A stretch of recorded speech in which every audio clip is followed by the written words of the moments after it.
All right, I'm going to go through the energy efficiency practice problems. You might want to listen to this when you do the first couple of them just to get an idea of how to do them, or you can try to do it if you get stuck. You can come listen to it. I'm going to go through all of them. What I would recommend is that you pause the video after I go through one and then see if you can do the next one, and then kind of use the video to check your answers. Because if you just listen to me and I tell you all the answers and you don't actually try them on your own, you're not actually learning because you're just writing down everything I say. So that's what I would recommend. Yesterday we talked about energy efficiency. We said it's the ratio, the amount of energy that is coming out over the amount of energy that's going in. So for example, if I have a toaster and I'm putting in 100 joules of electrical energy, how much is coming out as heat? And then it's always a percent, right? So we need to multiply by 100. So example one, a certain light bulb consumes, so that's how much it's using, how much is going in, 200 joules of electrical energy per second, but only emits, that's what's coming out, 25 joules of energy per second. Calculate the efficiency. So we know that 200 is the amount that goes in, 25 is the amount that's coming out. If you ever get confused by this, know it's a percentage. So you're gonna have a small number over a big number, okay? I'm using my finger here on my laptop, so it's gonna look like chicken scratch. So if we take 25 divided by 200, and then we multiply it, we'll multiply it by 100, right? We'll end up getting 0.125, so we multiply that by 100. The other thing you can do, instead of multiplying by 100, you can just move the decimal over 2. We end up with 12.5%, okay? So it's 12.5% efficient, meaning for the energy that comes in, only 12.5% of that is being converted to usable work. The other 87% is being wasted, lost as heat. Because remember, we talked about the second law of thermodynamics, this whole idea that when energy is transformed, it loses its ability to do work. So see if you can pause the video, do the second example, and then you can check your answer with me. But I'm going to go on. So now we're going to look at example 2. Says a certain large wind turbine is able to transform 1,500,000 joules of mechanical energy into 1 million joules of electrical energy. So if we look at example 2 here, our first question's different. It says how much thermal energy does it waste each second? So how much energy is lost as heat? Well, if we have 1,500,000 coming in and only 1 million comes out, how are we going to figure out how much is lost? We're going to have to use subtraction. So if I take 1,500,000, that's what's coming in, minus the stuff that's going out, we need to figure out, well, how much is left? What disappeared as heat, okay? Because of this 1,500,000, sorry guys, only some of it's being converted into electrical energy. The rest of it is lost as heat. So if we use subtraction, we find out that 500,000 is being wasted as heat, okay? The next problem below it that I cut off says, what is the energy or what is the efficiency of this turbine? So we know 500,000 is lost. Our formula from up at the top, which I had to erase, so sorry about that. Our formula says we want the amount that goes out over the amount that goes in. We don't care about how much it wasted for our formula. All we need to know is how much went into the turbine. That'd be this big number, right? The biggest number goes on the bottom, versus how much comes out, okay? So it's able to transform 1 million joules into electrical energy. That's going out of this wind turbine. So we need to take 1 million, that's going to go on top, over 1,500,000. Again, larger number always goes on the bottom. Reason is because we're doing a percent, right? When we do a percent, usually it's like, oh, 10 out of 100, that's 10%, right? 100's the bigger number, it's on the bottom. So we end up getting 0.66, and if we convert that, meaning we move the decimal over 2 or we multiply by 100, we get 66% efficient. Okay, so 66% of the energy is being converted into electrical energy. The other 34% is being lost as heat. All right, 3. Gasoline contains chemical energy. Once the engine's started, it transforms that chemical energy into mechanical energy. Over the course of a few seconds, it transforms 7,000 joules of chemical energy. 5,000 is wasted in the form of thermal energy. So now they're telling us how much is wasted and how much is going in. So this is how much is going in.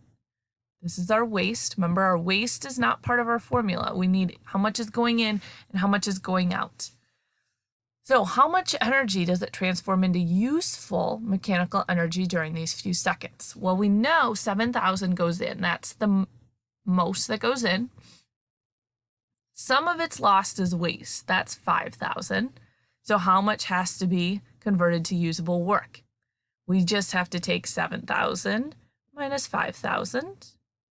And we end up getting that 2,000 joules is converted into useful work. So 2,000 is your correct answer. So 2,000 now is going to be what is coming out. So we have our in up here, we have our out, and now we can do the efficiency, right? Always the bigger number on the bottom, so we're going to have 2,000 divided by 7,000. I'm going to get my calculator because I definitely don't have this memorized. We end up getting 0.285. I'm just going to round to 0.29, which then becomes 29%. Okay. So again, this one was worded a little bit differently, but you're still able to figure it out using the things that we know in the equation. A solar panel is capable of absorbing 750 joules of light energy every second and converting 150 into electrical energy. So I don't see any waste, I don't see any heat here. So that must mean that this is going in 750 and 150 is going out. We need to find how much is wasted in the form of heat. So if we have 750 total, 150 come out, the rest of that has to be converted to heat. So 750 minus 150. Again, up at the top here, I said, I drew it like this. If this helps you too, 150, and then how much, you could do that as well. So 750 minus 150 is going to be 600. 600 joules would be wasted. Okay. So the efficiency of the solar panel then, we need to know how much goes in and how much goes out. So we know that 150 joules comes out. We know that 750 comes in. So we're going to take 150 divided by 750 again, and we are going to get 0.2, which converts to 20%. So it's 20% efficient.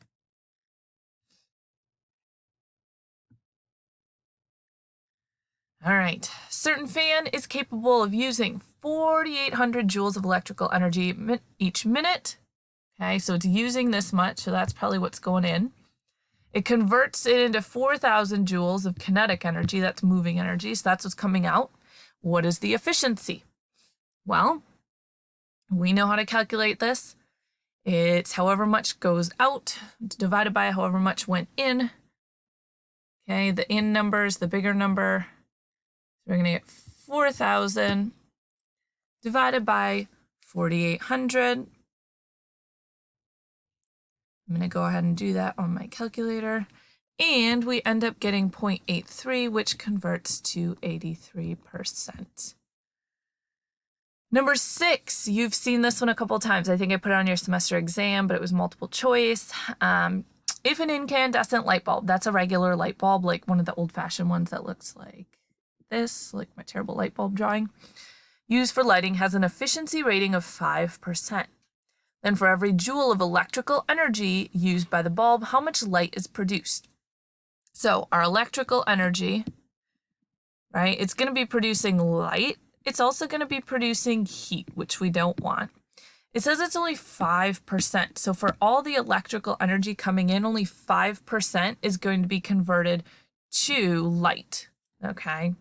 So if we know 1 joule is coming in, and it's only 5% of that 1 joule is converted into light, how are we going to figure it out? First, we need to convert the percentage into a number. Remember, if it's 5%, what decimal is it? Be 0.05, right? So we need to take our 1 joule times 0.05 to figure out how much energy is produced. So if it's 5% efficient, only 5% of 1 is going to be converted. You could also do this as a proportion. So you could say 1 joule, 1 joule here over X equals 5 out of 100. You could do that as well and solve. So what we'll end up doing is taking 1 times 0.05, which we're going to end up getting 0.05 because anything times itself. So 0.05 joules of energy, of light energy, are being converted. If we wanted to find heat energy, we know that 1 joule is coming in. We just take 1 minus 0.05. So 0.95 would be heat.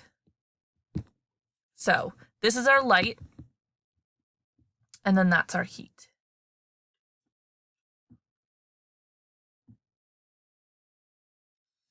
All right, this is an FRQ, or part of one. So you don't have an FRQ on this multiple choice exam. However, I have recently found out that this multiple choice exam is going to be open note, which means they're not going to ask you easy questions that you can just Google. So I'm wondering if they're going to put in some like this that you have to solve. I know they already put in some calculations in the multiple choice, but not very many. Usually they're in the FRQ. But I really wanted to include this because I have a feeling there's going to be 1 or 2 calculations in the multiple choice exam this spring, okay? All right, natural gas is priced dollars per therm. 1 therm equals 100,000 BTUs. We actually aren't going to use that at all. Certain family produces or uses 600 therms to heat its home annually, and the furnace is 80% efficient. The family is considering replacing its current furnace with one that's 96% efficient. So how many therms of heat would be produced from the furnace that's 80% efficient? Well, we know they use 600 therms. Okay, so that's how much they use annually. And that's what's going into our furnace. Our furnace is 80% efficient. So if 80% of we need to find 80% of 600 because that's how much heat it's producing. 20% is being lost, okay? Lost is a different type of heat. So if we have 600 therms, we need to multiply it by 0.80 because 0.80 is the same as 80%, it's just as a number. So if we take 600 times 0.80, we end up getting 480 therms. So 480 is how many therms of heat would be produced from the furnace that is 80% efficient. Now, what about 90% efficient? Now we're going to take those same 100 therms, that's just how much energy is going into the furnace, times it by 0.96. We end up getting 576 therms. So notice in this bottom one, it's more efficient. It's converting more of this energy to heat than in the top one, okay? 100% energy efficiency would be like the best, perfect, ideal situation, but it never actually happens. So we want it as close to 100 as possible. So it says, assuming the cost of a therm is 30 cents, what would be the family's annual savings in the cost of home heating? Okay, so we have 2 different numbers here and they want to know, well, what would we save? So there's 2 different ways. We could either take 480 here and multiply by 0.3 and see how much they spend here, and then take 576 times 0.3 and see how much they spend there, and then subtract them, okay? Or we could just subtract these two numbers and then multiply by 0.3. And that's what I'm going to do.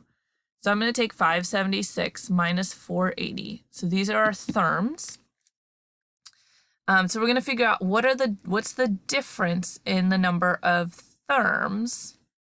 96. So 96 therms is the difference being produced by this top one versus this bottom furnace. And now we know that it's 30 cents per 1 therm. Okay, so you'll notice here my therms are getting canceled. Okay, we just want dollars, and I should have put a dollar sign here. So if we take 96 times 0.3, then we're going to end up getting our answer in terms of dollars. So 0.3, we end up getting 28.8. So the family will save $28.8 each year. Okay. Typically, what they'll do is a lot of times in these big questions, they'll kind of break them apart in these sections. You would see that on the free response if you had one this year. So just try to use the information in the order that they give it to you. And typically that's the way that you're going to solve it as well. So that's all for today. You guys are doing great. Let me know if you have any questions, and have a great day.